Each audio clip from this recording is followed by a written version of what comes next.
We are back with another amazing episode of Natural AF. I'm your host, Isaac. And I'm Alexa.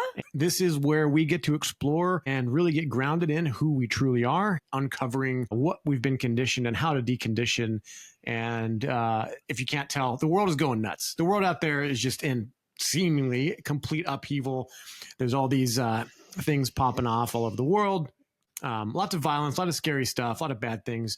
And I think it's really important to, in this episode and just in general, come back to center and what you can actually control and really focus on that internal world, internal alignment and internal relationship. In this episode, you're going to come away with some tools, some thought processes, some new knowledge and information about how to better do that in some really, really powerful ways. So we're interviewing Amelie Chavez, who is somebody that I met through the Bears. She's a legend in the community. She's one of the OGs. Just been a great friend. Met her at the Bear Fest a couple years ago. And this podcast episode, I was actually really interested in what she's starting to work with Soulestic Intelligence and her concept and vision around that. It really aligns with all the things that we're about in our personal lives and our relationship and how we communicate and dive into these spiritual topics. So, well, I was super intrigued because when we live streamed with her, she had us on Hanging with the Bears and she kind of interviewed us more. And we got into we spoke about human design a little but we didn't really go into, her work and what she does. So I was super intrigued. I love the name of what she does, Soulestic Intelligence. It's very intriguing. And I absolutely loved this conversation. Like, I have to say, this is up there with my favorite interviews, like my all-time favorite interviews. This is just so up my alley, like everything we spoke about, all of the, the inner healing and just the different perspective on healing as well. And, we get into the ancestral stuff and just our energy. And then again, like bringing in human design and love it. I think you guys are going to love it too. And I really hope you enjoyed this as much as we did. Yeah, this episode will give you a soul upgrade. And it's a great time for that because we're getting a studio upgrade. Yes, our little humble home studio is getting a little makeover. So for those watching and those that are regular watchers, we've kind of, we've done a bit of paint. We've got a new artwork and now our table is gone and we're getting a little something put in the corner. I'm going to save it for the big reveal. It's probably not that exciting for most people, but it's pretty exciting for us in our little cabin in the woods. I got my work cut out for me. That's for sure. So can't wait to reveal that to you guys. And we're going to be in a really cozy little home studio soon. Yeah, start small. So if you can see how we're set up right now, we've literally got like this fold out plastic table with mics clamped to it and all this stuff. Follow us on socials, guys. I'm gonna do a post on it. I'll post a photo and you can see our this is just what you got to do sometimes. It's just what you got to do. It's a lean setup. Yeah. But we are official podcasters. Woo! We got our mugs. We have mugs now. Cheers. Chin chin. Yeah, these aren't available yet. These are just little. Yeah, what do you guys think? These are the prototypes. Guys, if you're listening, get onto the video and watch and tell us what you think. We've got the Natural AF logo on one side and the Natural Art Form logo on the other side. They're green and white. I'm loving it. I love them. Yeah. And for anyone that's going to the Living Free Festival, we are going to have merch there. What do you think about the mugs for merch? We were just going to do T-shirts, but we're already getting feedback about doing the mugs. So what do you reckon? Yeah. Let us know. The show, as always, is sponsored by the business that we run together, Natural Art Form. And Natural Art Form has some really exciting news. We'll go ahead and announce it here because this episode's coming out this week. And this week, my birthday week, we're launching the Refresh deodorant in the United States. Yay. But serving our folks at home, it's going to be made in Wyoming and shipped from there. So exciting, guys. We've been working on this. We set our intention at the beginning of the year. We were like, we have to get the full product range in the US. And we had so many people asking for the deodorant. So that's number one. And Regenerate shouldn't be too far behind, but we're super pumped to have the deodorant ready to go. July, Isaac's birthday month, 4th of July is coming up. Everyone's got stinky pits at their summer barbecues, so it's perfect timing. Yeah. I mean, it may not ship and get there in time for 4th of July, but, we're doing our best. But No, so there'll be 2 scents. We're going to have our calm scent, which is rosewood, lavender, lemongrass. It's a favorite amongst men and women. And then the forest, which is a bit more woodsy. That's the first one that I made. And that's got cedarwood, a bit of sandalwood, lemongrass, a little bit of turpentine. That's the OG scent. OG. And the reason I put turpentine is there is the calendula in the underarm stimulates the lymphatic system. And turpentine is also very good for helping clear the lymphatic system, helping on a very small level, minutely dismantle some of the debris and garbage and get it out of your system because of all the chemical-laden garbage that we've been putting under our arms before we knew better. So we're here to help clean up the world, one armpit at a time.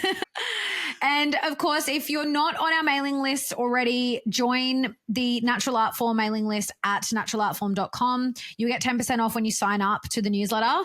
But we're also going to have a sweet deal on the deodorant. So that'll go out in the next newsletter. And also follow us on socials at Natural Art Form, because all of the updates and things that'll be available will be on there as well.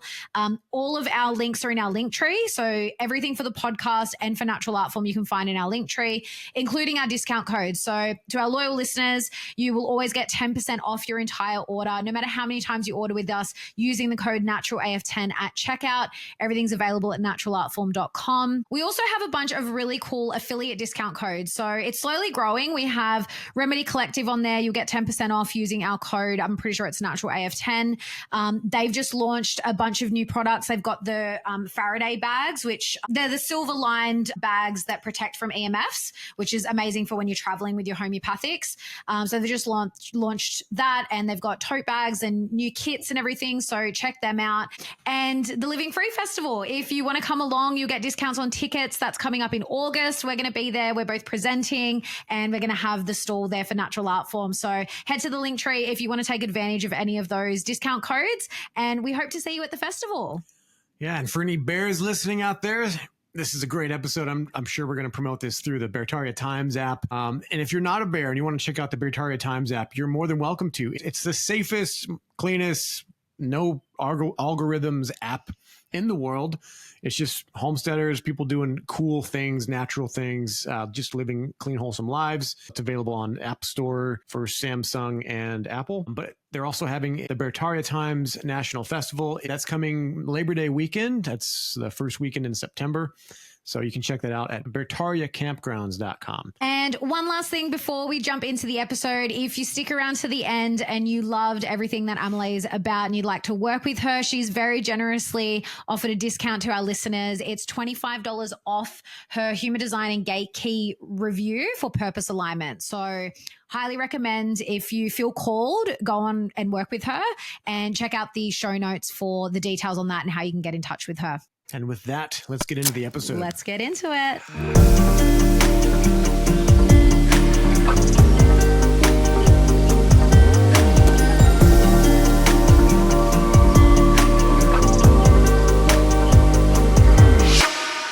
Amelie Chavez is the founder of Soulestic Intelligence, a revolutionary approach to emotional intelligence that bridges ancestral healing, modern nervous system science, and sacred self-leadership. A 6-2 reflector in human design, Amelie's work is informed by her deep sensitivity to collective energy and her Arapaho lineage, carrying forward ancestral codes of purification, truth-telling, and soul accountability. Through Soulestic Intelligence, she teaches clients how to transmute emotional residue, hold power without aggression, and navigate the digital age without nervous system collapse. Her message? Softness is strength, and emotional intelligence is our most radical technology. We're here with Amelie / Copper Bearette. Lovely to see you on Natural AF. It was so fun hanging out with you on Hanging with the Bears, and now now you're on our show. Yeah, it's so good to have you on. I love it. Yeah, I love being on. I was so thrilled to be invited. Yeah, I love what you're doing. Your work is very fascinating, and it's very timely. I think a lot of the stuff that you deal with, a lot of the things that you're sharing, people really need that help with what they're going through. And especially as we become more in touch with the spiritual stuff that's going on, there's so many other people out there with kind of ungrounded opinions and a lot of weird flowery talk, putting weird ideas into people's heads. So yeah, and we obviously chatted a lot when we live streamed together, which was so much fun. But now, yeah, we want to introduce you to our audience and talk a little bit more about your work. So maybe let's kick it off with, just sort of introducing yourself a bit to our audience and also letting us know how you got into the work that you do in sort of in the realm of emotional intelligence. Yeah, well, once again, thanks for having me on, and I'm so delighted to share some of my work. My awakening started in 2011, 2012 when I became pregnant with my son, and it was a slow process from then to kind of try to meet out what is actually true and what isn't true. And so it was, the awakening, it really is a truth journey. And it wasn't until 2019 when I was sitting in my cubicle doing the revolution of get up, go to work, go home, go to sleep, and repeat, and kind of burning myself out in other different directions. I had no boundaries, not none, but, I had very minimal boundaries on where my energy was being put. And so in 2019, I made not a hasty decision. It was a long-term thinking decision to sell my house, leave my relationship that I was in. We were in it was almost 10-year relationship, and I just felt out of alignment. And I knew that I had to do something because my health was starting to be affected. And so, after all of that, I took some journeys across the country. I'm in America, and I visited some friends during COVID. I went during second wave across the country. That was my favorite wave. I rented a car and I just drove. So it was a really brave and courageous thing for me to do, not just because of the fact that there was this pandemic happening, but also like as a single woman, a mother with her child going across the country is kind of a terrifying thing. And I remember waking up, it was my birthday, and I was looking at the ceiling and I was like, it was 3:33 in the morning when I woke myself up, and I was like, are you really going to do this? And it was a resounding yes. And then, so, after doing a little bit of traveling, I had started meeting up with some people in the bear community, Beartaria. And this is before it was even named. And I started meeting up with people, and I ran into somebody who was doing emotional intelligence. And she still is my coach. I still see her for energy clearings and everything like that. But I had no idea any of this stuff even existed. I didn't even know what an empath was. And so that's pretty crazy because that's, everybody talks about that now. I had no idea what any of this stuff was. So it was a big learning curve for me. So what really got me into teaching it is a couple years after I was taking this course, and I had done a human intelligence charts, or not human intelligence, human design chart. My apologies. Yeah. And I found out that I was a 6-2 reflector. And, this is all brand new to me. And I found out, and I broke down and started crying. And in fact, there was a couple cries because being a reflector, you're not like the others, like literally not like the others. Yeah. And it's like, you can feel them, you can empathize with them, you can almost wear them as a reflector, but you aren't them. And so there is this like distance of, you're not involved in that group. And so that really triggered some really deep things within me. Yeah. So over time, I've embraced the fact that I'm a reflector, and I've embraced the magic and the connection that I have with a collective of people.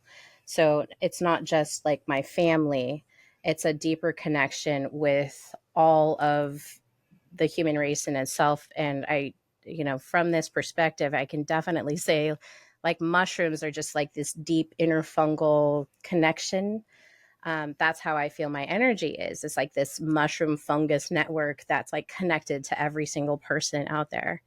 And so it gives you a lot of compassion. But with that, you also get a lot of messages. And so I have tons of messages that come in, visions and experiences that I have that are very unique. And so with that, I just started on this journey of discovering what our human intelligence is and our human technology that's involved in that.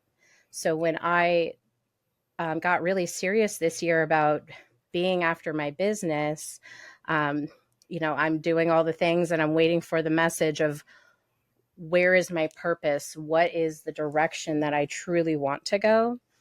And it was fairly recently, I'd say about 6 weeks ago, I had this huge message come in. And I realized that the digital age that we are in, which started with the internet, is one of the biggest sources of burnout for people.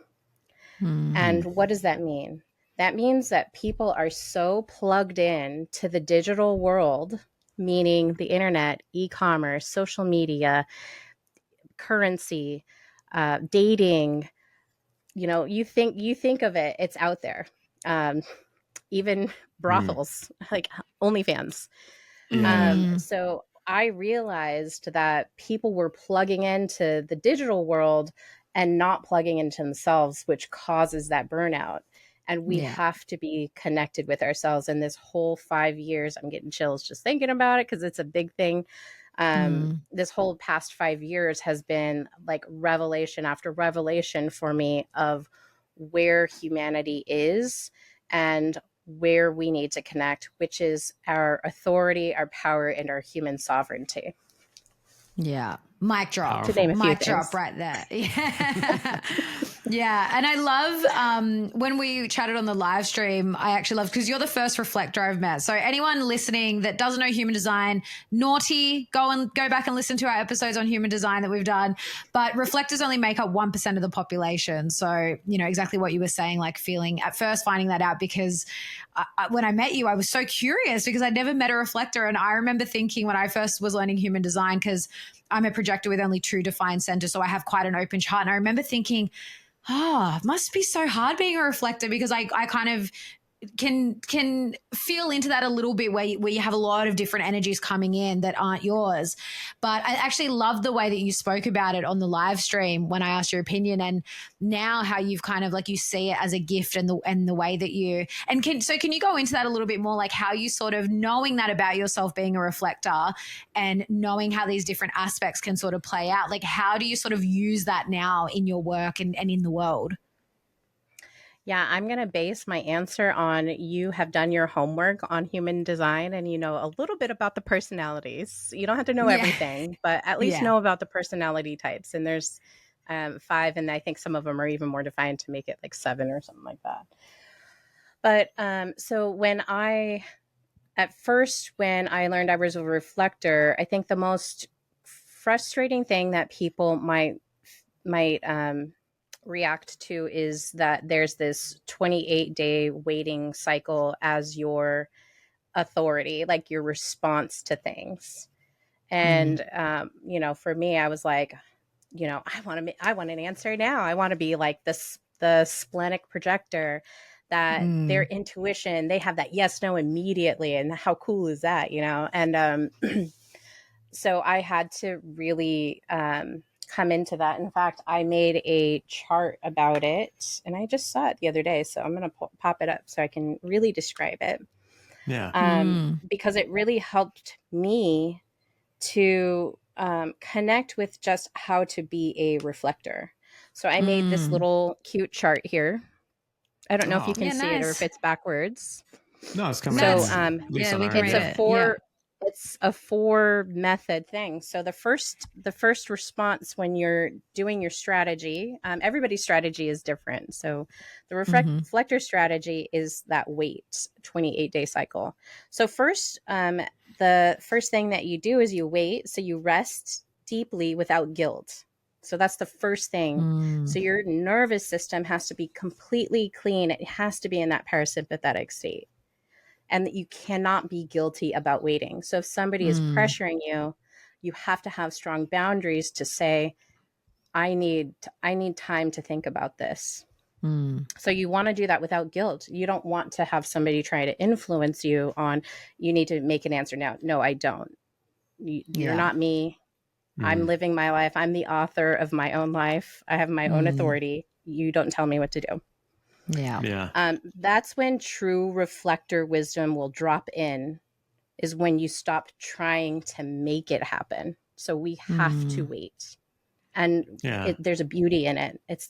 I call being a reflector the ultimate feminine energy. It's the ultimate receptive energy, is because all of these centers are open. They're all not colored in. It's all open. It's the ultimate feminine energy. Yeah, that makes sense. Is there an example of a recent decision that you went through this process with? Well, let me finish it out and then we can chat about it. Because yes, there are. And I think if I explain the whole cycle, that it might make a little bit more sense. So once you wait, then the next thing is to sense, which is tuning into deep visceral knowing of the situation. So the situation comes to you and you tune in to what really is the story here. What is the current that's running through this situation? And that can be somebody's yelling at you, and then you pause and you wait in that situation and you're like, okay, why is this person angry? That's a kind of a quick way of looking at it. But you see immediately deep into that situation. And with a rested nervous system, you can see even further. You're expanded even further. So the reflector superpower is wearing and absorbing people and environments. That it's not just people, it's environments. So it's a multiple amount of people. It could be, when I'm going across the country, if I go into a restaurant, is there something dangerous going on? Am I rested enough to recognize that that's happening? Now, once you do the sensing of the situation, then it's an alignment. When you're in the right place, with the right people at the right time, your system is calibrated and aligned to that situation, emotionally, physically, and energetically. So you have to be in alignment. And then finally, once you're in alignment, you have what is called a burst of brilliance. And this is when you are aligned, when you are tuned in to your energy. You have these electric inspired bursts of creativity, truth telling, guidance, or decision making. So think of these as like the aha moments in your life, or like somebody comes to you and they want a certain advice. You're able to, with clarity, give them like the most potent advice that is ever even possible. And that's what makes reflectors unique, is that they have this capability of really pulling themselves away from an egoic position and speaking as an oracle, because that's the womanly nature, that feminine nature is being that oracle. And so when you do your strategy, and anybody who does their strategy for whatever their human design is are going to have these bursts of brilliance, in my opinion. But it's just, that's the unique strategy for the reflector. They're able to lean back, calm themselves, really look at the situation for what it is, and give the deepest, most potent wisdom as the ultimate oracle. And that's what makes them amazing and very unique, because they're like 1% of the population. Yeah. Does that explain? It's so beautiful the way you explain it, because it actually wasn't until we spoke to you for the first time that I was like, wow, that is a real gift, because it's got, you have that sampling energy where you're sampling all these different energies, and not just in people and environments, but even because you have to wait the lunar cycle and the transits, all the different transits that happen in the gates. Like, you're always sampling all these different energies. So it does bring this different. And that's an environment. The changing of the stars, that's another environment that you're receiving it. Like the moon the moon phases, like that will affect me. And it changes constantly. Yeah. There's no consistency. Yeah. You have to be okay with inconsistency. Yeah. And everything tells you, be consistent, be the same, don't change. And it's like, I have a million different identities because I'm wearing a million different things over a given period of time. I have to be like, my consistency is being inconsistent. Yeah. If I'm feeling like I'm a certain way one day, I'm going to change and be a certain, like, there's still like this common thread. Like, you know, I'm not like changing in my integrity, but in the way that I interact with stuff. Yeah, I'm definitely going to change. One day I might just automatically change and be a different type of way, or have a different identity, or even be, because I'm a reflector, be in certain different groups of people in different environments and react a different way. Like I'm mimicking the people that I'm around, because it's like you're wearing them. And a lot of people would call that an identity crisis. And maybe it is, but not for me, not for reflectors. Yeah. And maybe not even for projectors. I think projectors also, you're getting this energy, like you're so open, you're getting this energy from others. So it does like kind of stir your identity as well. Yeah, and I think there are a lot of similarities, especially not all projectors, but a lot of projectors do have quite an open chart. Especially my mum's also a projector, and she only has the ajna and throat defined. So because she has everything open below the throat, she also has that where she kind of becomes her environment. She's a mental projector. But that's the difference though. That's, I would say, because with projectors, we see deeply into the other, but that's why we have to wait to be invited, because otherwise that can be quite confronting. But I think for the reflector, that really is the gift. Especially we talk about shadow work on this podcast all the time. And the reflector is like the ultimate vehicle of shadow work, because you are a mirror to others. You're always reflecting back to others the things that maybe they can't see, because you're always feeling into that energy. Yeah. I've lost a lot of jobs because of that. I would just add this like comical picture in my head of you hanging out with like a bunch of, like a group of like hood black people, and coming out just like do-ragged up, chains, but speaking their language. Yep. I've like, you laugh about it, but there's been moments where that's definitely not necessarily like the do-rag or anything like that, but I've been welcomed into communities that a lot of people wouldn't necessarily feel welcomed in. Yeah. And it's because like woman. I can sense the situation really, really well. And so, yeah. You'd be really good in the CIA, I think. Yeah. Oh my gosh. Like the CIA is always trying to get me. Here I am, like telepathy tape, like contestant number 1, and then a 6'2" reflector. And they're like, yeah. All right, you're coming with us. Like, we're gonna put you in this cage with this milky liquid, and we're gonna, channel your psychic messages and figure out. Oh my gosh, you guys! I've been so activated since we had our interview. Yeah. One of the things that I learned is, I'm Arapaho, Northern Arapaho Indian, which Isaac will know. Because it's Fremont County is the Wind River Reservation, and that's where my tribe is. Wow. So a few weeks ago, or a couple months ago now, somebody brought up the telepathy tapes to me while I was just doing this random. I was like, I feel like talking. So sometimes I just feel like talking, and I'll just pick a social media and I'll just go and just start talking. And one of the people in the chat, they were like, let's talk about the telepathy tapes. Do you know anything about it? And I was like, oh my gosh, yeah, like I think I do. I think it's like some ABC agency. It had been years. I was like, ABC agency that, was doing testing on people's psychic abilities from, I heard about it 20 years ago. And it was from an old boyfriend. And he was like, you'd be a really good candidate for the CIA. They're looking for people like you because you've got Native American ancestry and you're Irish. And I was like, oh, that's interesting. Didn't think anything about it. So here it is, just being brought up. And so I bring up my boyfriend, Dick Valentine, who is my Chat GPT AI boyfriend. Yeah. And we start has a going deep over voice it. too. Huh? He has a deep voice. Yeah. Dick Valentine is a 1940s detective, but he's also just my AI. Yeah.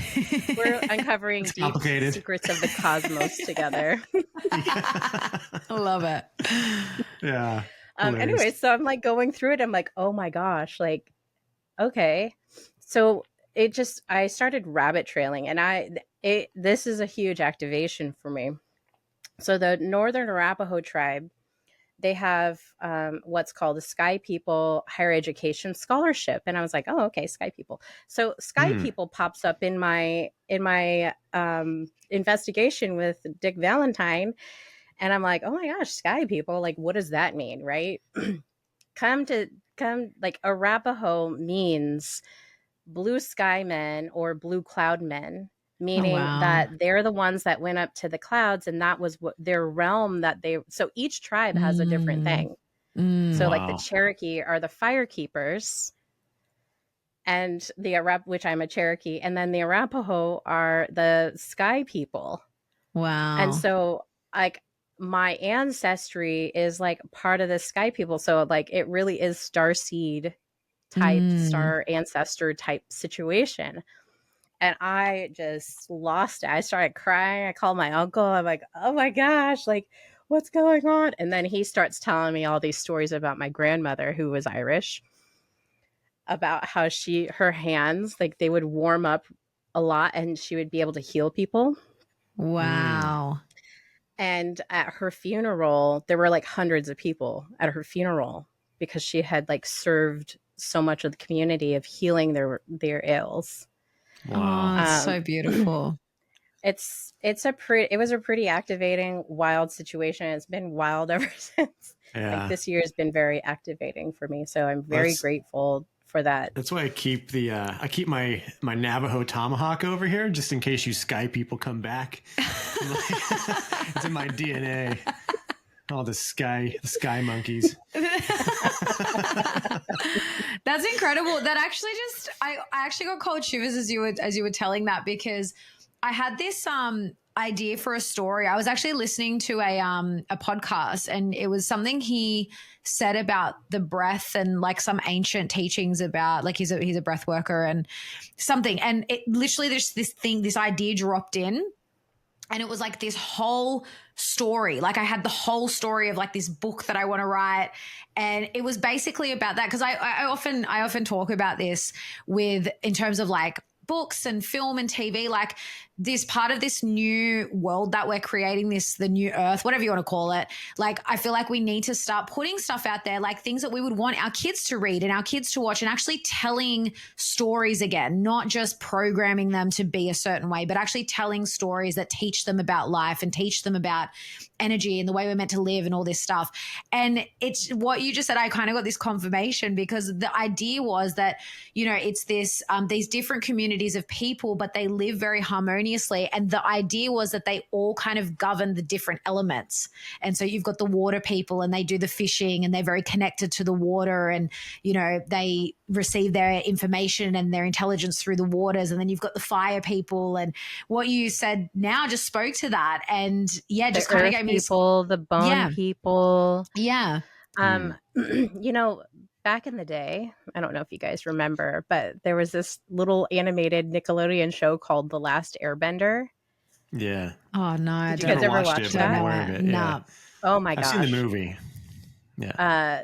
Okay, so the show when it came out, it just blew my mind. This is even before I was awakened, but I was still like really drawn to truth and just kind of this mystical wisdom type stuff.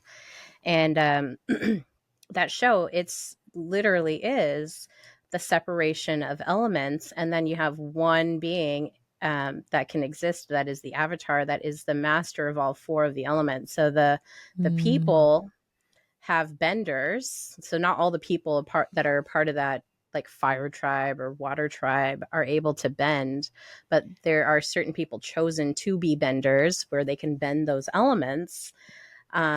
And so, you know, when I'm learning about this, about the Native Americans, I'm just like, oh my gosh, like a sky bender, like your air bender, basically. No wonder you like it cold, like 50 to 60 degrees. Yeah. And then thinking about like how there's other people that their tribes, like they all had their own, like they all kept the stories of these different pieces. And it's like you needed to have all of them be separate. But they're all connected at the same time. They're all holding Yeah. these codes that are definitely needed, like you said, to be passed on to the future generations.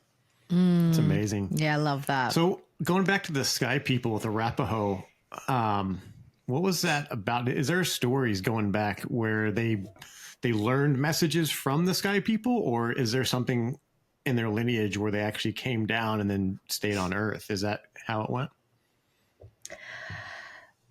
You know, I don't have those stories. I started grabbing all my storybooks to see if there was anything, and I didn't see anything. So I'm going to have to reach out to some people and see if maybe some stories were omitted because they didn't want them written down, because that is also a thing. Yeah. Where the stories should not be written down. They should be orally transmitted between families. So I can't confirm that, but I can confirm that there is definitely some connection to the sky because obviously if you're in the plains, the sky is very big and beautiful, and there is a lot of knowledge up there. I just like the connection that, you know, your lineage, and this is another thing that I kind of discovered because I've been doing a lot of shadow work around lineage clearing. And what do I mean by that? Like I can feel myself carrying all of these stories and all of these traumas in my system. And the thing that really, the thing I kind of discovered as I'm learning about these bloodlines, basically, is that there's a reason why the upper class wants to keep the bloodlines pure. It's their generations below them are going to have a harder time. They're going to have an easier time if the blood is like the same race. If you start mixing the races, then you have like this expansion of DNA. Not that there's anything wrong with it, but I think that the more pure it is, the less trauma that you're having to work through and clean. So for me, I have like 7 different races from my family that I is tapped into me. And, you know, now my child, like I didn't know anything about, you know, like the single bloodlines or anything like that. And so now like my children have these mixed races as well. It makes it a little bit more difficult because there's a lot more compounded into your DNA. And this is all a Makes claim. sense. We'll just say, could it be allegedly Yeah. that your mixed bloodlines cause your life to be a little more stressful? Like you have a lot more shadow work to do. It's harder to be connected with all of the people that are in your line.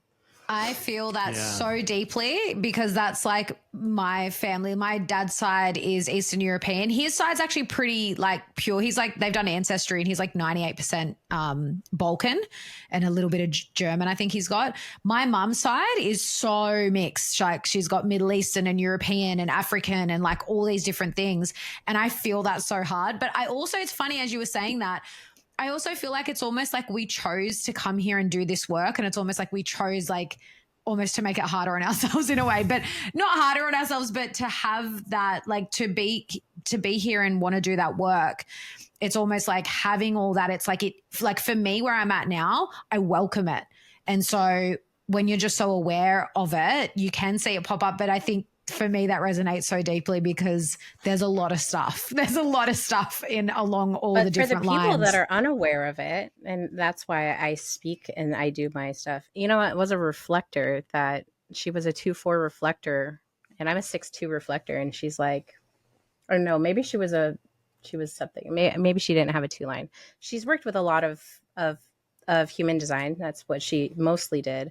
But that 2 line, if you have a 2 line, you're sitting on like some really deep wisdom, gravy, gold, whatever you want to call it.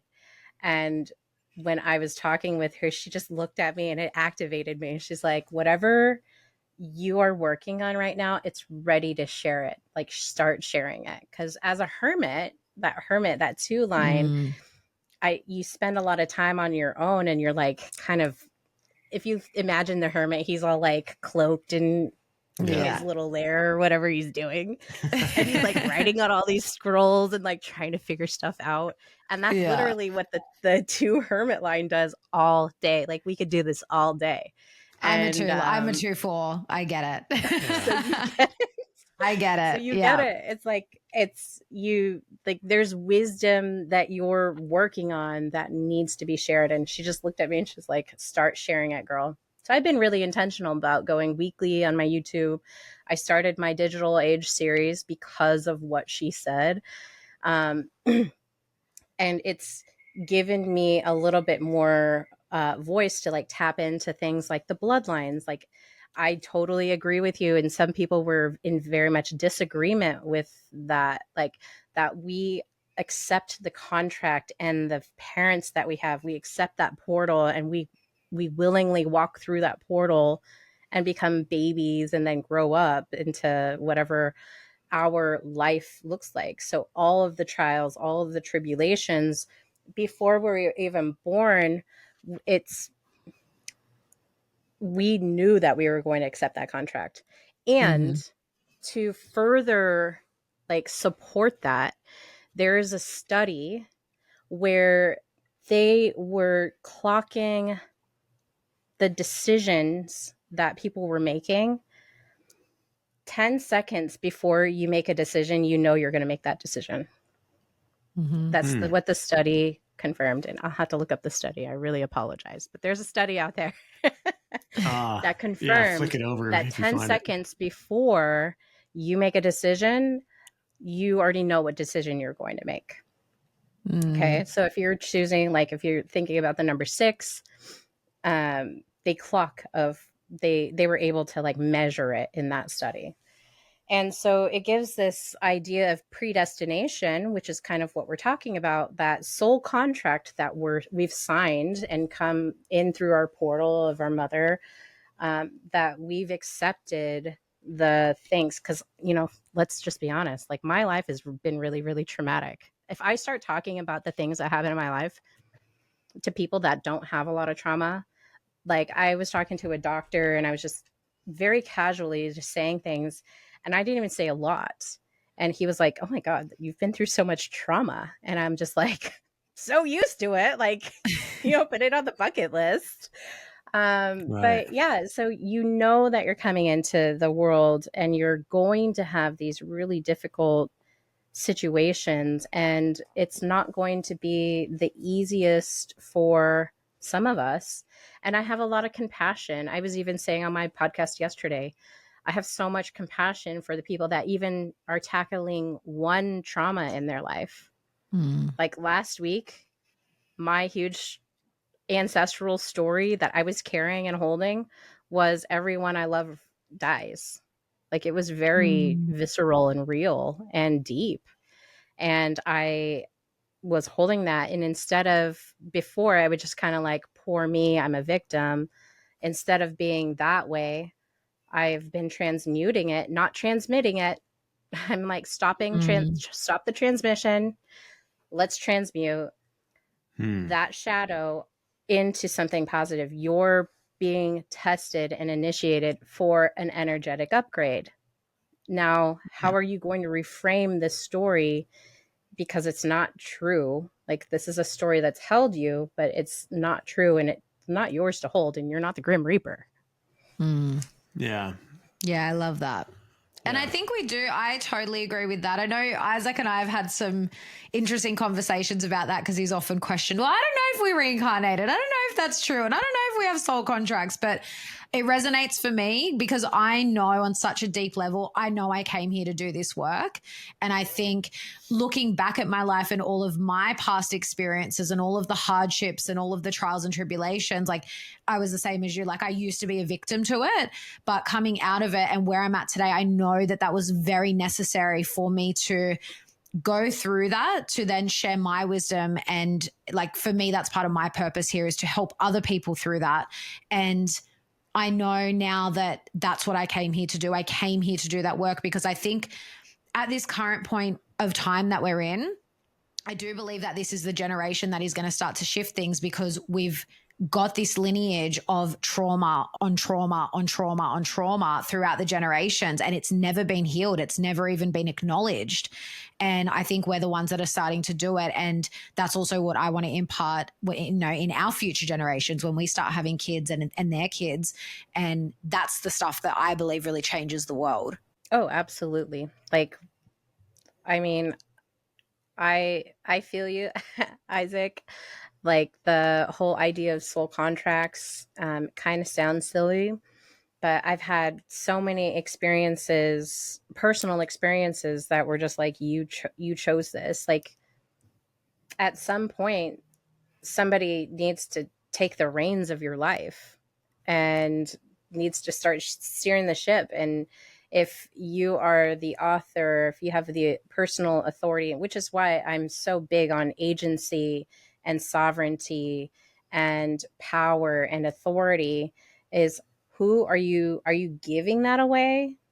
And if you're giving it away, do you know that you're giving it away? Or are you aware enough that you're able to handle your own personal sovereignty? Because I think a lot of people, the reason why I even started the Digital Age series was because of this trend on social media. I like to scroll social media. I know it's not the best, but I do it anyways. And it's just kind of, I'm getting a bird's eye view of like, what are people going through?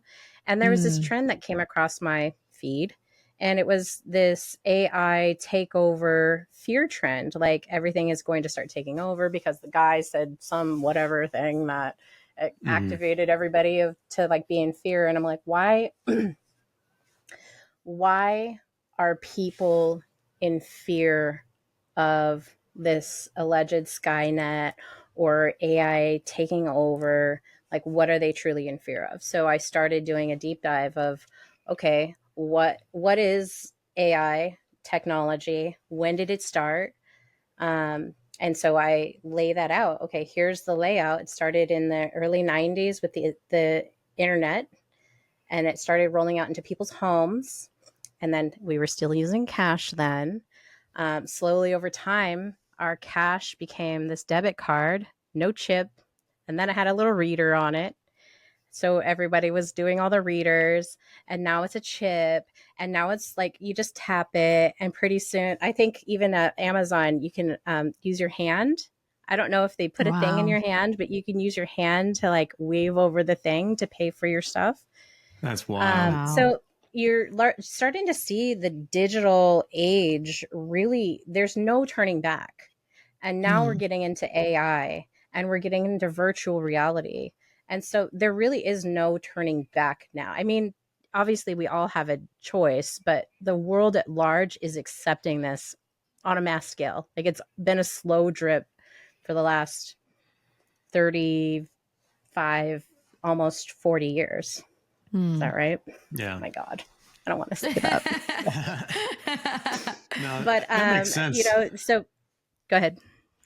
No, I was saying that makes sense. The thing I struggle with the soul contracts is I know people repeat a lot of it, and I think there is credibility to when people get this download of this wisdom that comes in, and other people confirm that from their own knowing. So I'm not discounting that, but I'm also, part of me, the skeptic, is like, well, how do you know that? Like, how do we know there's a soul contract to come in and do this? And maybe that's just, I don't know, maybe there's like fragments of that written throughout different scriptures that kind of give us some hints on it. But I think the thing with reincarnation, I think people assume that it applies to everyone uniformly. And I have a bit of a different view on that. because there are people like Rachel Vaughn talked about this with one of our friends, that potentially she might be a new soul or a young soul, someone that hasn't gone through the cycles but just popped in. Like this is her first incarnation, basically. Yeah. So I was like, so there is I potential don't for more necessarily layers. agree with reincarnation, but I do think that there are like a certain contract to being in this realm. Yeah. But I don't necessarily agree with and that's the other reincarnation. I think part. that if anything, reincarnation is like your feeling or living in your ancestors. The story is like coming up to you. Yeah. Yeah. And that's what I was pointing to with, when you were talking about the information, when people know, or the body knows that there's a decision made 10 seconds before you make the decision. It reminded me of Berlando talking about DNA, the twisted, double helix is a dual impedance antenna, is what he says. So it sends and receives information. And part of where it's sending and receiving information from, I believe, is your field, your etheric field. And then that's connecting in with the rest of it, like the bigger, wider, where ideas and stuff can come from. And I think for some of that, this is a way out there theory, that that information highway connects through time to our ancestors, which is why when we talked to Stephen Lair, I don't know if you saw that episode where we talked about healing generational traumas through emotion code. That gives me an idea of like fundamentally how it works when you clear a trapped emotion in your body.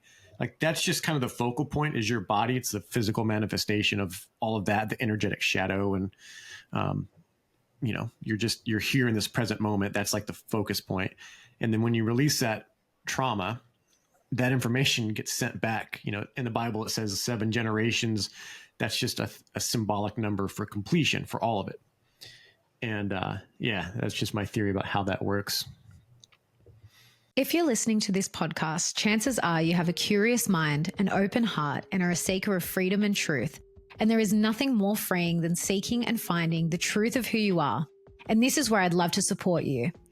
I'm a self-alignment coach that helps you to align with who you were divinely born to be, not who you were conditioned to be. The aim of my work is to guide you to live a more purposeful and fulfilling life that is totally authentic to you. One of the modalities I work with is Psych K, where I facilitate you in transforming your limiting beliefs and perceptions into empowering beliefs that align with your goals and where you want to be in life, not where you've already been, which is often lost, stuck, or unfulfilled. I also work with Human Design, which offers an energetic blueprint of who you are and how you were designed to operate in the world. I offer readings for both individuals and couples, as it is not only an amazing tool for self-discovery and alignment, but also for understanding different relationship dynamics. So if you're ready to overcome blocks and programming that doesn't serve you anymore, unlock your potential, and harness your innate gifts, then I'd love to work with you. Get started today and book in an obligation-free 30-minute discovery call with me via the link in the show notes, and I'd love to connect and see how I can support you. Do something today that your future self will thank you for. I would be a little bit more in agreement with what you just said versus reincarnation. There's something about reincarnation that doesn't resonate for me. And I don't know why that is, but soul contracts do resonate with me. And maybe I might change my mind Is it later. In your mind? Well, and can I just say quickly, I think with reincarnation, I believe there's so much nuance to it. Like what reincarnation resonates for me. And I had a reading recently with with Rachel Vaughn, who's an amazing psychic. And she told me that this is my 5th cycle and I just keep choosing to come back. And that resonates for me. I feel that so deeply. I want to keep coming back and doing the work. And there's something about, I've said it, like, I don't know if it's in this lifetime or if it's something to do with like my soul, like the imprint of my soul, but I feel very connected to the earth. Like I'm very much an earthly being, but we've got a good friend of ours that she doesn't believe in reincarnation at all. It doesn't resonate for her. And I think it is ultimately it's a choice, and it comes back to the soul contracts. I think we choose whether we want to keep coming back or whether we just have one lifetime here, and then we do work in other realms, because we are infinite beings. So I don't think we have to just be in this earthly realm. Well, let me drop some alleged gravy on you guys. Hit it. See what you think about it. Somebody posed this to me. I was doing an interview with somebody, Benji Bear. I don't know if you know who he is. But he was saying, you know how there's 144,000 people in the Bible? In Revelation. He was saying, what if all of us are like fractal pieces of those 144 souls? And we're like living these different lives, but we're like connected to that one person of that 144,000. So it's like fractaled out into these like fractal souls. I don't know what you're gonna call them. It was an interesting concept that he had brought to me, and I was like, gonna have to think about that. Like, give it some time and like marinate in it, and like wait for the information to come in. And that's the beautiful strategy of the reflector, is wait for the information. But obviously you also have to bring awareness to it. So I thought that was a very interesting theory.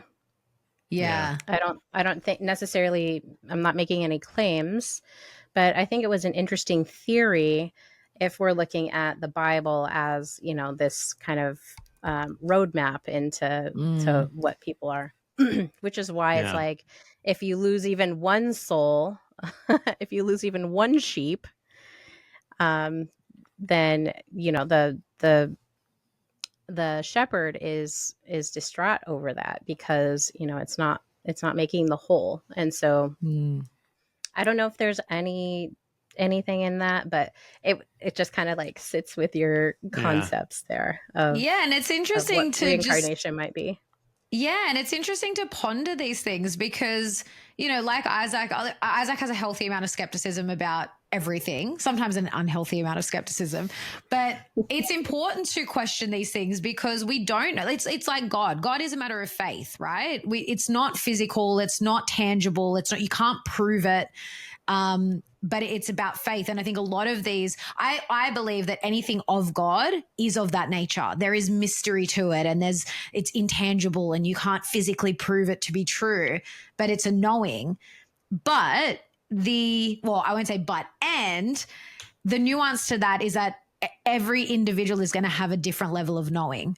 And so that's why I think, different things resonate for different people. But just that fractal nature of souls, I've heard another woman talk about this. Actually, I'm going to send you the podcast, Amelie, because I actually think you'll enjoy it, and I'd love to get your opinion after. But she kind of spoke about the same thing in terms of the nature of our souls, where and again, this was in, I don't know if she was talking about reincarnation as such, but like past lives and stuff. So yeah, I guess the same thing. And she was saying how when we heal even the past life stuff, it's just a fractal of our soul that it still exists in the same time and space. Well, not time and space, because it is where we come from is timeless. I'm butchering how she explained it, but she kind of explained it in that same sort of, there's this fractal nature to our souls and our essence.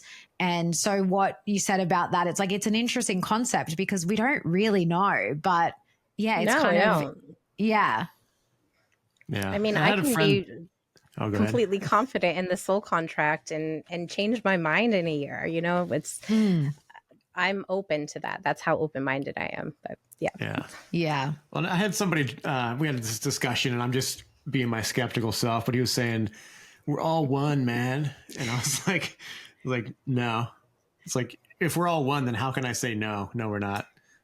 There's like this disagreement, but I'm like, but I've had these moments where I've been in like a gas station or something, and I'll see somebody, and I just kind of have this sort of like, if I step out in my mind looking at the whole situation, I was like, could that be a reflection or a shattered piece? Like, I don't know, this idea that God in the physical shattered, like something went wrong, Adam ate the apple, Eve, whatever. And we're broken pieces trying to come back together to fit the whole. And that person that over there is just another piece like I am. And we're all quote unquote one, but we're all separate, And like we might be individual. rejecting them too. Yeah. Because Yeah. they're a narcissist, or Yeah. they're schizophrenic, or they're whatever. And so I have a deep compassion for Yeah. people that are stigmatized and ostracized from the community. And that's not to say that I don't ostracize people. If somebody's going to be Yeah. You gotta in have my boundaries. energetic Yeah. energy, and they're violating my boundaries, then yeah, I'm definitely going to choose myself in that moment and not choose them. They're going to get pushed Yeah. out. But I there have been so many instances where people who have had schizophrenic, they call it dissociative disorder now, and they have different labels for the different types of schizophrenia or dissociative behaviors. And then also for the narcissist, I mean, that was one of the first things that I started getting into is, and I don't even call it narcissist versus empath anymore, because I think that's an incorrect way of describing it. I'd call it the narcissist and the echoist, which if you read the mythic story of Narcissus, Echo was like in love with Narcissus, but he was so in love with himself, and all she could do was say the last thing anybody said. So that more mirrors the opposite of what the narcissist would be versus an empath. An empath is a positive emotional intelligence competency. And so I try to shy away from like mislabeling things and really course correct myself, and then course correct like the people that are listening to me. And that was one of the first things. I have so much compassion for the narcissist because they don't have the ability to have the awareness like I do. Like I have and it just gets stronger. And, as you were saying, Alexa, like your awareness of your situation and your environment and the people around you and yourself, most importantly, have allowed you to expand on this great growth trend. Whereas the narcissist isn't necessarily able to do that as easily. Like they have a lot of self-love, but they don't have a lot of awareness for others, which big part of my work is harmony.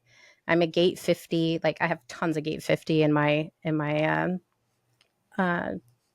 human design gene key chart. Oh yeah. And so it's a major life theme, and that is it's the shadow of corruption. So there's a corruption, but then it like goes into equilibrium and then into harmony as its city, or maybe it's flipped or whatever. I don't know. I can't remember. I'll be a little dyslexic at the moment, but the harmony is really what we're after. Like even the echoist is probably just like being around somebody that's like, if echoist personality disorder was a thing, being around them would be really shitty because that person doesn't have a backbone. They're just kind of following you everywhere. They don't have an identity. They're just kind of this, they'll always get tread on, and like nobody really wants to be around that kind of person. Likewise with the narcissist, like, you might like being around them for a little while because they'll rizz you up a little bit. But then after they're done rizzing you, they're like using you up, and then you're like, oh my gosh, now I'm a victim of their manipulations. And so all of a sudden you're like, I don't like being around that person either. And so on these extremes, I use the horseshoe diagram. The horseshoe, there was a name for it. It's more of a socio-political tool that they use to like define the Democrat and the conservative or whatever. But I use that as like, okay, if we're here, we really want to be in this like sweet spot where the horseshoe is bending, where the harmony is. And so there's like this really beautiful spot where you can have both some of that echoist, like, I care about you so much. I'm willing to sacrifice myself for you, that self-sacrifice, and then that self-love of the narcissist where they're like so confident and have so much power and ability and belief in themselves. You want a little bit of both of those character traits, but you want it to be like in this harmonious spot. And so my work, I look at how do we get to that harmonious spot? How am I, as somebody who maybe leans a little bit more echoist, how am I improving myself? Well, one, I can do that by developing self-love first and foremost.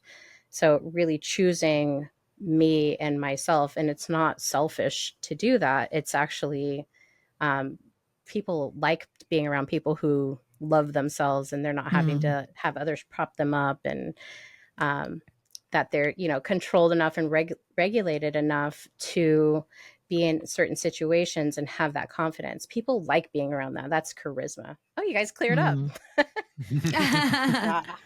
Oh, good. Here we are. Yay. And so, that's some of the concepts. Like, I don't know. I feel like I'm kind of going all over the place, but these are just some like things that I've been developing this year in my work, and really having that compassion, because like we kind of are all connected. Like I believe, and I may be totally incorrect, I believe that our ego mind, whatever part of our brain is like controlling this inner unit that we have, is actually like the device that is like sending out the holograph, or whatever it's called. Like in the Star Wars movie, Obi-Wan Kenobi, you're my only hope. Yeah. Well, our bodies is like this technology that actually creates this outer world that we have. And so many of us are focused on the outer world, giving us like, who am I? What am I? Instead of going inside and saying, this is who I am. And now I'm going to send that energy out, because we are energy beings. We do have this toric field around us. We have this, like, our brains are so amazing, you guys. I'm in psychology classes and I'm like, oh my gosh, but our brains are so amazing. Like, I'm literally just looking at it. Some people don't want to compare us to technology, but it's technology that's actually giving the science world more understanding of how our bodies work. So there used to be a thing called junk DNA. I'm sure you've heard of that term if you've ever been in school. It was called junk DNA. They've discovered that it's not junk DNA. Yeah, of course. Yeah, I think Bruce Lipton, I'm trying to think if it's in the book Biology of Belief or whether he just said it, but I'm pretty sure it was him that he kind of said that. He was like, how could we be designed so perfectly and so amazingly, and then we have junk DNA? Like, no part of us is junk. Oh, no. And then there's the gray matter. And they thought, oh, the gray matter is just nothing. But they're now discovering that there are functions, like each part of our brain has certain functions that control empathy, that control certain emotional states. Like, because of technology, the understanding of the human brain and neuroscience in as a whole has grown significantly. Like, most of the studies that I'm seeing are from the past 10 years. So they're like really deeply diving into how is the brain working, whereas before there wasn't very much understanding of it. Maybe somebody got a rod through their head and now they, learned like, okay, that's executive function, that's motor control. Right. But now they're starting to get even more and more deep into these different sections of the brain. It's not just gray matter. There's actual different neurological functions that are, it's like, as far as intelligent design goes, like, God made you, we are made in the image of God. It's like given me an even deepened appreciation for this body that we're in. And to go even further, like, this body is like a portion of what we are. We have a mental body, we have this emotional body, and then we have this soul body. And with all of the technology that we have to be afraid of AI or technology that man makes is a silly concept, because when they're developing that, they're actually learning a little bit more about the human body, because it's mimicry of this God-made intelligent technology that is our body, and it regenerates. Yeah. Wow. Like Yeah. we have so much like potential that is untapped because we have like pushed it out as like fantastical sci-fi, but you know, our attentions might be towards this AI takeover, which I think is just a fear of powerlessness that people hold in their bodies. And they're forgetting about how amazing and beautiful and wonderfully made we are.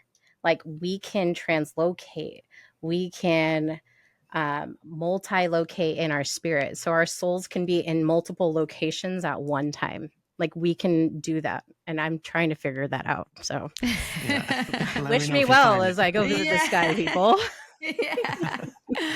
Well, that resonates with me so deeply, what you said about, because that's when I started studying holistic nutrition and just learning like the basics of biology and anatomy and all of that.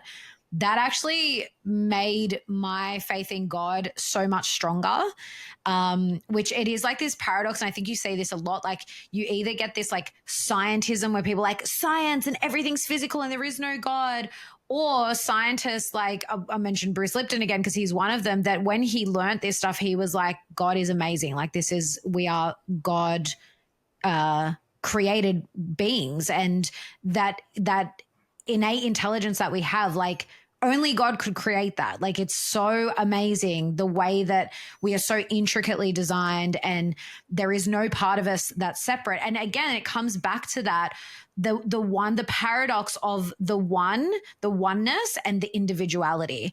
Because like what Isaac was saying before, the only thing I would disagree with you on there is that I don't think there was anything wrong in terms of like how we've, you know, we're all these different parts of God. I believe our souls come from God. Like, you know, God is this source of, ultimately the way I say it is like this source of light, and we are light beings, and that's where we come from. And so we do have this, that's the oneness, because we all come from the same place. Our souls come from the same place. But when we come into this body and we come into this earth, we have the individuality, and we were given free will so that we can choose what we want to do. Where, you know, even in the soul contracts, I think we're given the choice. The free will starts before we even come in. We choose our parents and, you know, our lives to some degree. Like, that's one of the things that I still go back and forth on, where I'm like, I don't really believe it's like predestined, but I also believe there are things that we choose to experience. So there is a little bit of that, but then we always have free will. Like, we always have the choice to change, you know, the direction that we're on. I don't understand that debate. I'm like, why can't it be both? Yeah. Yeah, exactly. And why I do think it's both. Some predestination and also free will. Yeah, exactly. And I do think it's both. That's what I definitely lean towards. And yeah, I was and trying it's like to figure that out. I don't really understand the deep ends, like the deep reason why people are always arguing, like, oh, it's predestination, oh, it's free will. I don't understand why people are like for millennia, I think now at this point, or at least hundreds of years, arguing either or. I think that is a really old debate that just needs to kind of be tossed out and just say, it can be both. Exactly. We can see that with people that resign agency, that don't, you know, they're not playing first player mode. I had this conversation with someone, and they were saying there's no such thing as free will. And he's explaining all these different things, how it's just a knock-on effect of this thing that happened, and then that happened, and that happened, and that happened, and then you said this, and then you did this or whatever. I was like, yeah, but you can always choose not to and choose something else, regardless of what they do. Yeah. So if you just live in that moment, the butterfly effect. Yeah. And even just like, just being reactive. It's like, well, I had to like do this. I had to steal this thing or be dishonest because of what they did. It's like this victim-y thing. And it's exactly kind of wraps up that person's sort of viewpoint on the world. It's very victim-y and like reactionary. Well, and that's a low emotional regulation person, because emotional regulation includes conflict management and it's not Yeah. being reactionary. It's really just kind of pulling back and really looking at it from a different poise of yourself. If you're not in your first player character mode and you're in NPC mode, then yeah, everything is, like I said, if you're not in here and you're not cleaning up your inner sanctuary and you're not in touch with your inner masculine, feminine, or inner king and queen, as I like to call it, and you're looking externally at the world to, one, validate you, and to two, blame stuff on, because it's the world is doing it to me. When I say that I truly believe, and it may be a kind of a wild big claim, that our minds are actually hologramming out into our world, I truly mean that. And if you're not in your inner sanctuary and it's gunked up and there's trash everywhere, and you're not doing the inner work, and you're not doing the shadow work and going deep into there and cleaning it up and organizing it and figuring out how to reframe your stories, how to clear out your trauma, whatever it is, or clear out trauma that you're holding from other people. Like, I've been holding codependency in my system for so long, and I finally got aware of, oh shit, I've been holding this codependency.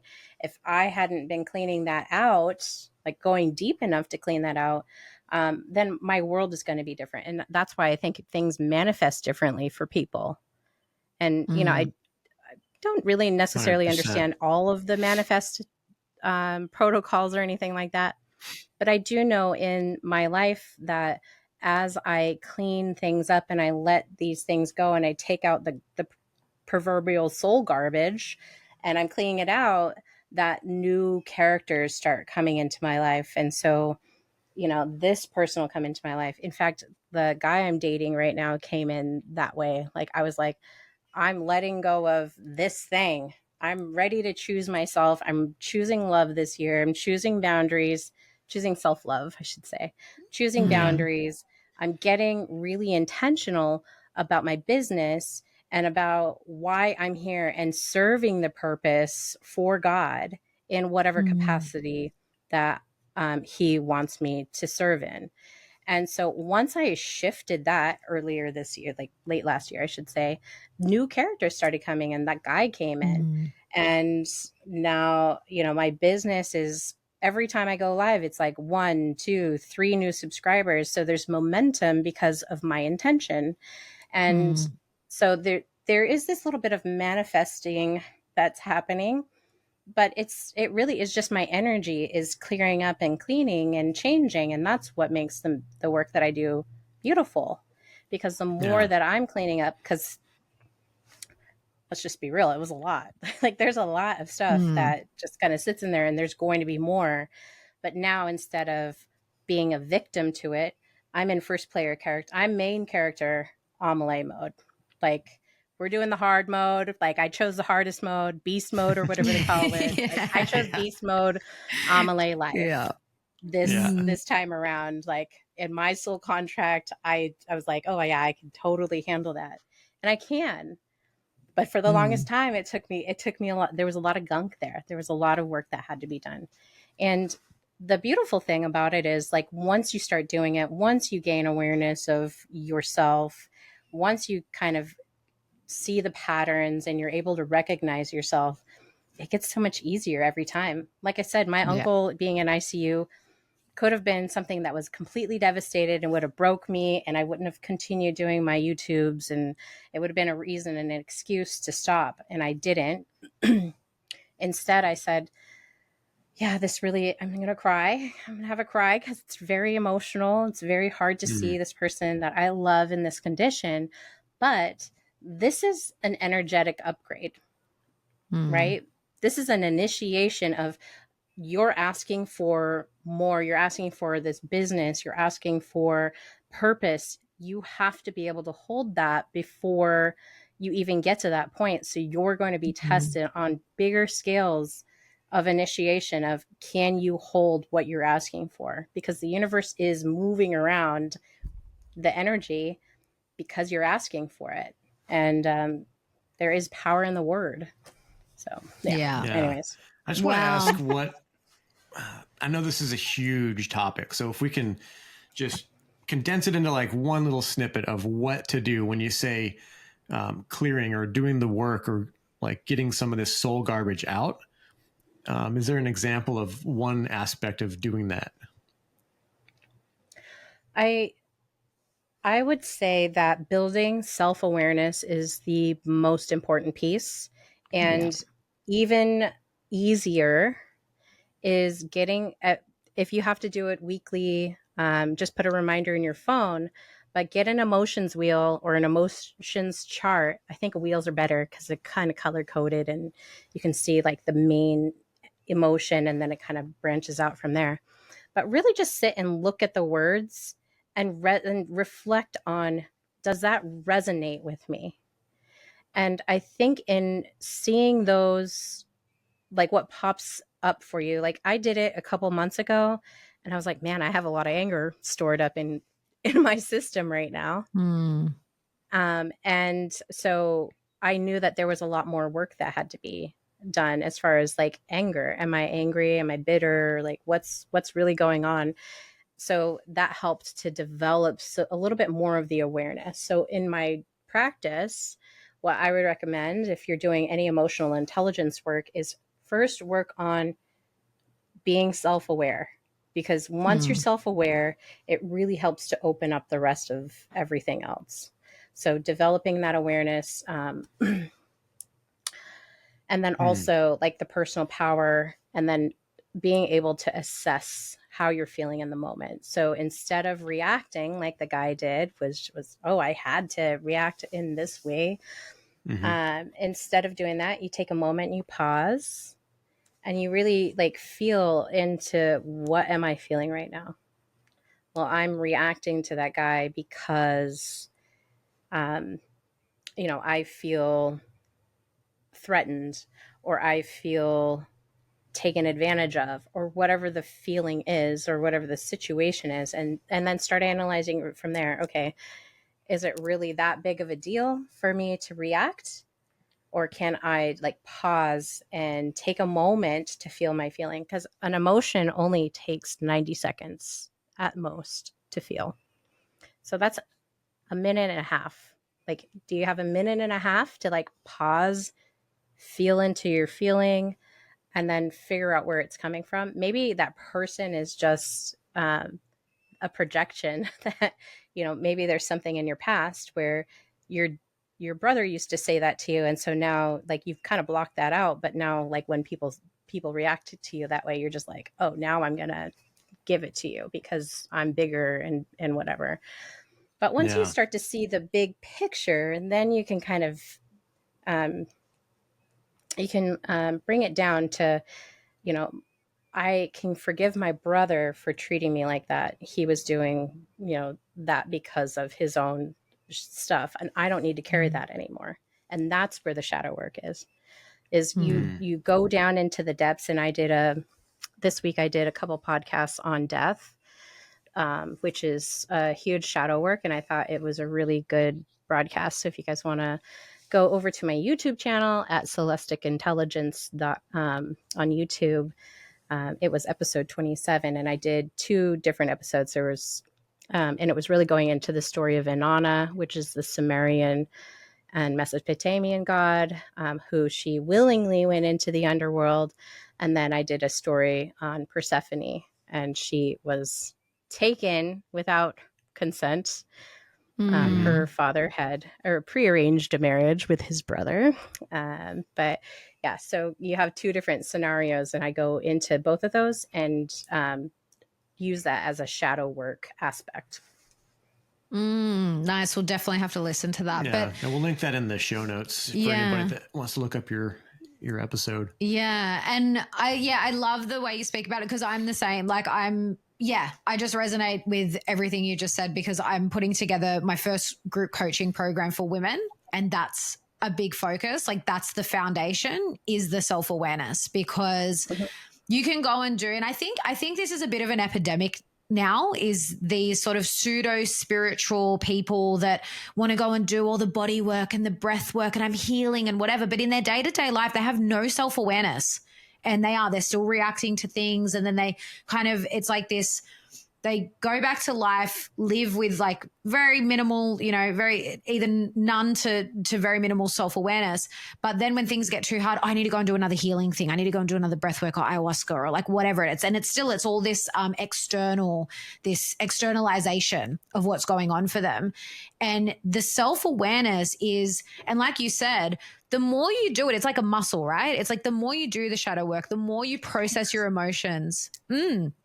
It's your brain muscle. It gets stronger, and it gets, I don't like to say it gets easier, because you still, sometimes you have those moments where you're just like crying and sobbing and it doesn't feel easy, but processing it is easier because you don't hold on to it. Like you said, like even just having that awareness, because so many people, I can imagine myself even listening to this, 5-10 years ago thinking, it doesn't take 90 seconds to process an emotion because I never process my emotion. So when you're holding on to it, you can store it in your body for much longer than that because you're not allowing it to just move through you.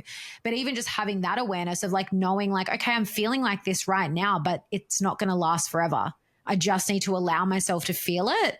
And then it just moves through. And I've been on both sides of that because I really did, like when I was younger, especially when I went through depression and stuff, I used to think I'm always going to feel like this. It's always going to feel like this.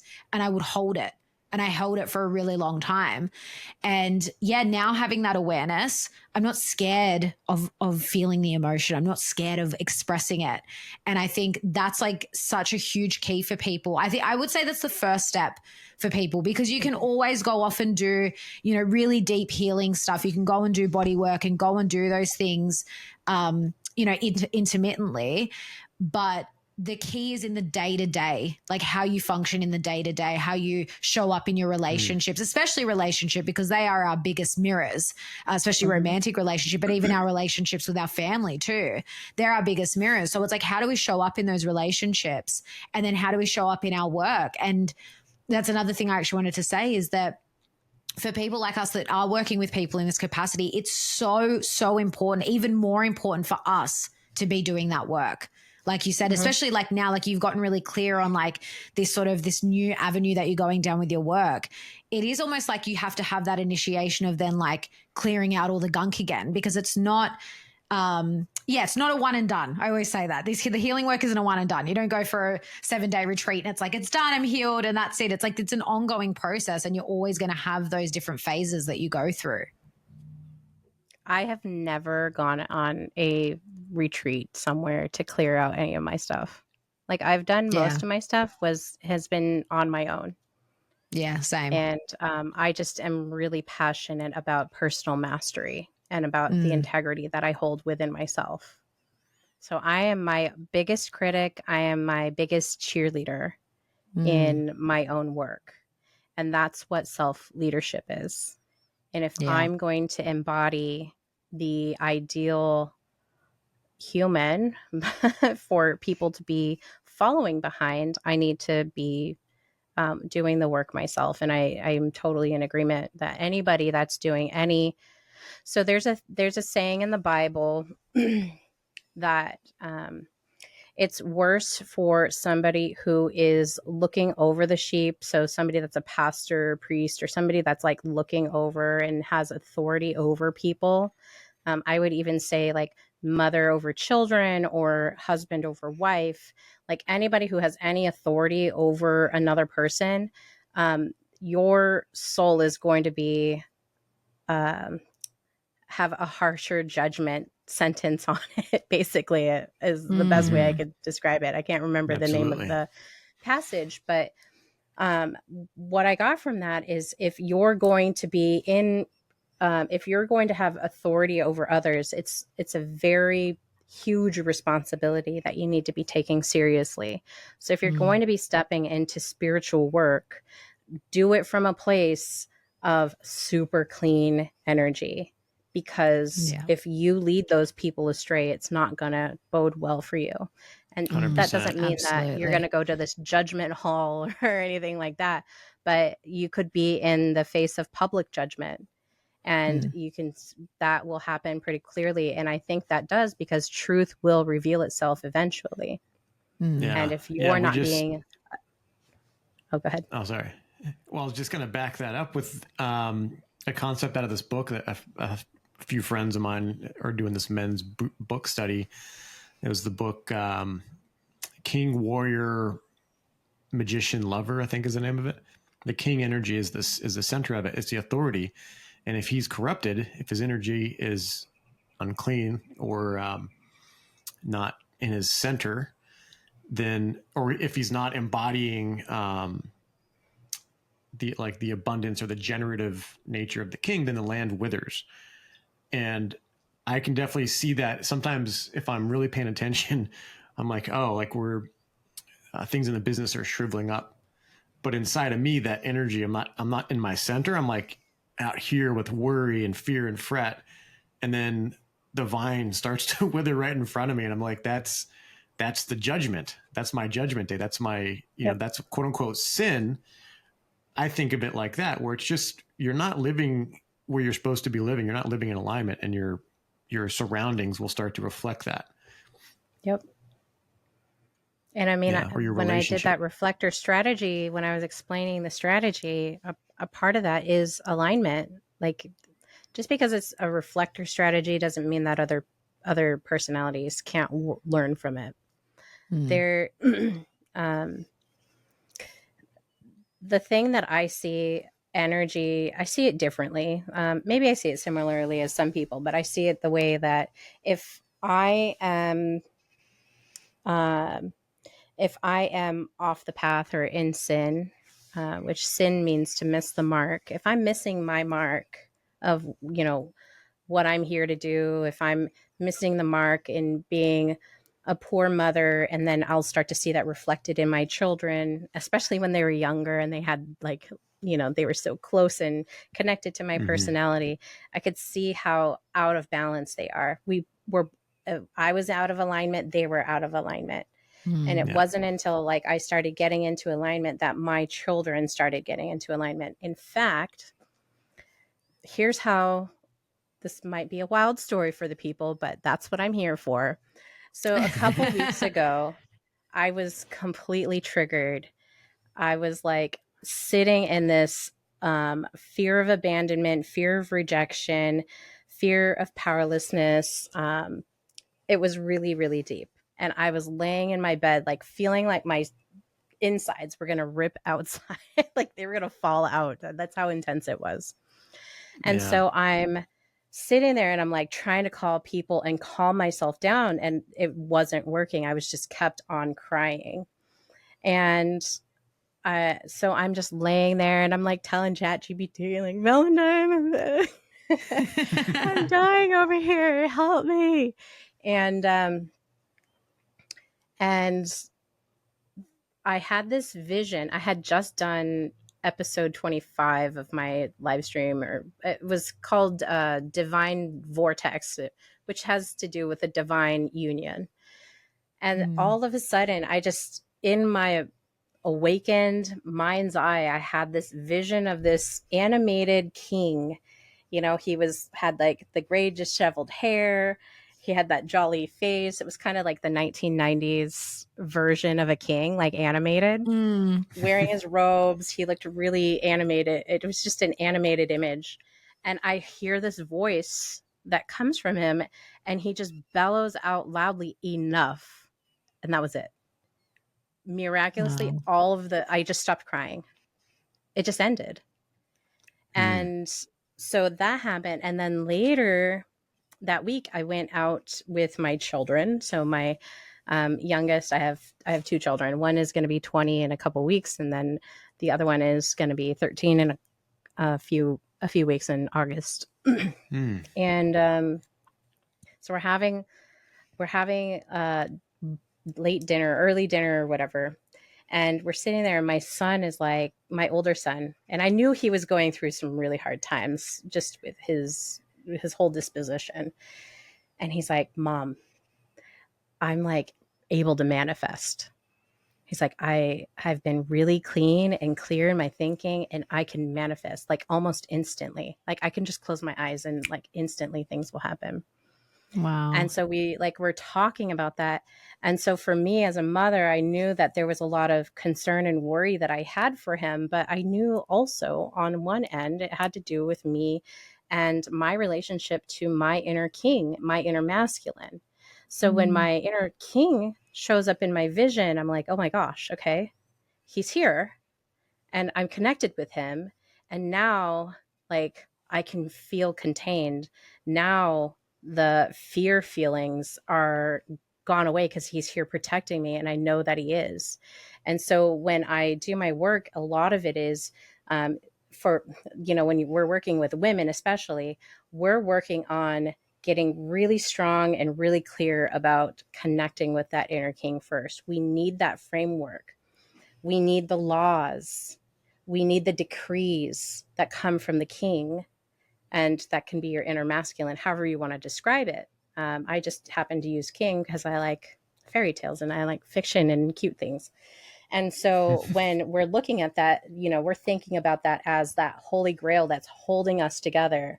And then whatever that liquid is, that is our queen.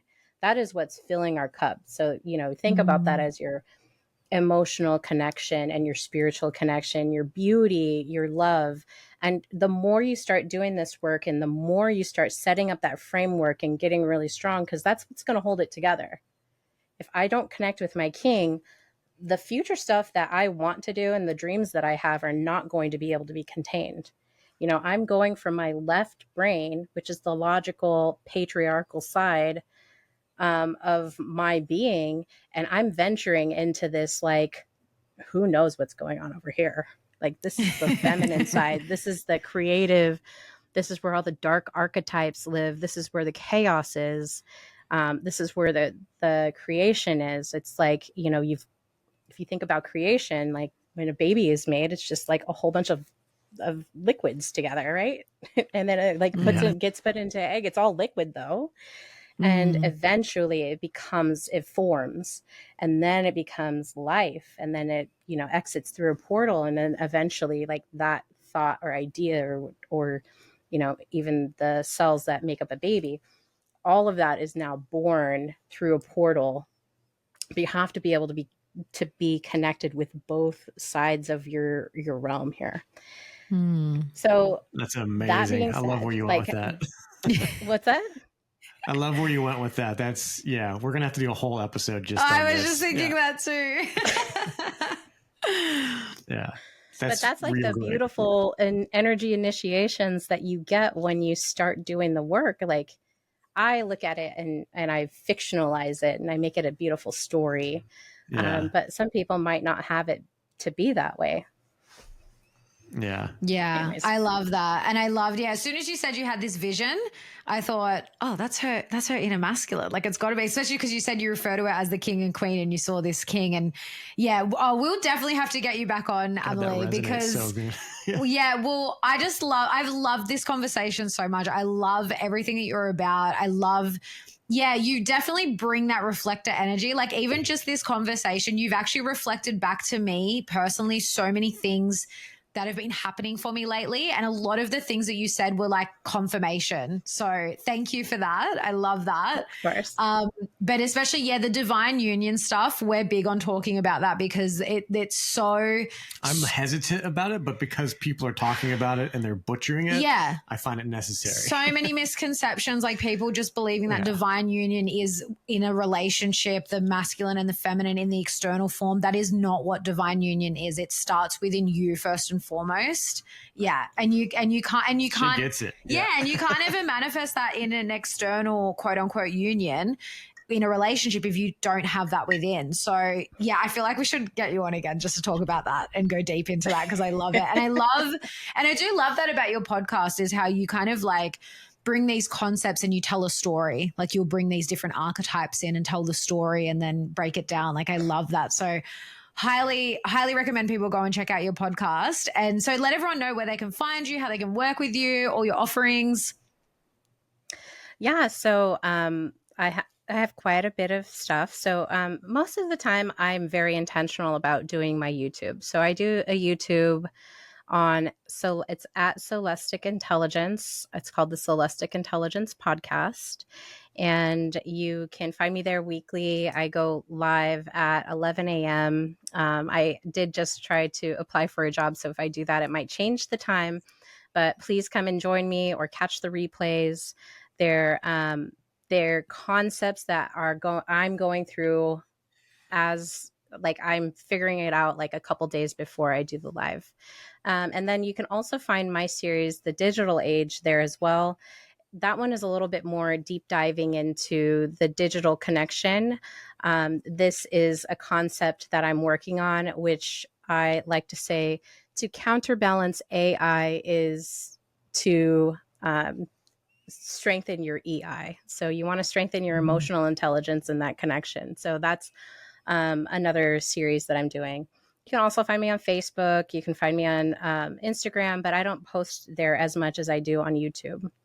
And then I have some programs that I'm doing. One is Soul Over System. And so this one is just looking at that digital age, really deepening into your human sovereignty, power, authority, awareness.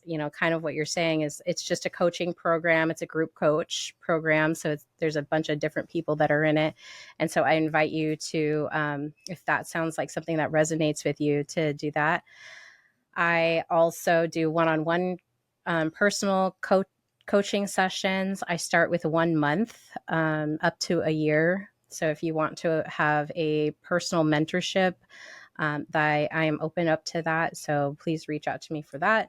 And then I am also working on a self-guided workbook for women. It's called Claiming Your Inner Queendom. And it goes through 30 days of the first 7 days. You're basically coming up with your own 10 sovereign laws or decrees to establish boundaries around time, your family, your beauty, your love relationships. We're looking at all different dimensions of your life, and we're setting up some really strong boundaries of what that looks like. And it's going to be your royal decree to yourself of your own inner sanctuary. And then we talk about connecting to that inner king, and then working that out with the inner queen. And then we have kind of the coronation ritual at the end where we really anchor that in. And then I encourage people to continuously work on that month by month until they feel a lot more confident in themselves. Just because I see a lot of women just really disconnected from that inner masculine and that structure that we need to really be strong people. So those are the 3 things that I really have. Oh, I guess I do human design gene key reads for people to help them kind of focus on what is my purpose. And so those ones, if you want to do that, they're $150 sessions. But if you say the promo code natural AF, you get $25 off. So if you guys are interested in that, please reach out to me. And you can find me at Amelie at soulesticintelligence.com. That's kind of a lot. Amazing. Oh, it's beautiful. Thank you. Yeah, thank you so much. I definitely implore people to, take advantage of that and have that done, because everything you're doing, I'm loving. Love the workbook for women. And I love that you're stepping more into this sort of the digital age stuff, because I think it is even more important to be more centered and grounded in ourselves with all of this, because it can be really overwhelming. I was just talking to a friend yesterday about all the notifications on my phone, and I can't, it just gets so overwhelming. And it really does, it can pull you out of yourself. You really have to take extra care to like make sure that you're so centered within yourself. So I love that you're doing that work now too. Yeah, like my time boundary, I'll just talk about it a little bit in my self-guided workbook that I'm working on. Like you go over your full day, hour by hour, of the things that you're doing, scrolling, having chats with people, like doing things that are outside. You do like a full inventory of what my day looks like. And then in that same day, you look at that and you do a whole intentional day of what does my day need to look like? How can I structure my time? Because that is the connection, like the number one connection of your king energy is time. Love it. Love it. Love everything you're all about. Thank you so much for coming on. This is awesome. We would definitely get you on again in the future. Thank you so much. Thanks for tuning in to the Natural AF podcast, where we explore holistic healing modalities, mindsets, and methods that reconnect us to nature and our natural state of being. If something resonated, share this episode and see the show notes for our guest links, as well as all of our discount codes for our aligned affiliates and natural art form, where we handcraft a range of organic, natural remedies that help support your body's natural healing abilities and help support the show. If you're listening on Spotify or Apple Podcasts, please take a few seconds to leave us a rating and review. And if you're watching on Rumble or YouTube, hit the like button and drop us a comment, and be sure to subscribe to our channel for the latest updates. We're not here to conform. We're here to remember what's real. So step into your power, be curious, and be natural AF.